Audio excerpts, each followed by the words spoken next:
મચ્છર તમારો દુશ્મન છે. ચેપી માદા એડિસ ઇજિપ્તી મચ્છરના કરડ્યાના 4 થી 7 દિવસમાં ડેન્ગ્યુ થઈ શકે છે.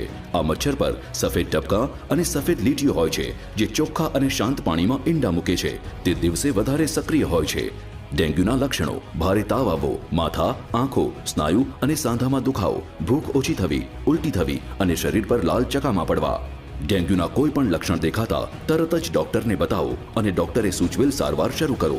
આવા સમયે વધારે માત્રામાં પાણી, પ્રવાહી સંતુલિત આહાર લેવો. મચ્છરથી બચવા મસ્કિટો રેપેલન્ટનો ઉપયોગ કરો. દવાયુક્ત મચ્છરદાની વાપરો.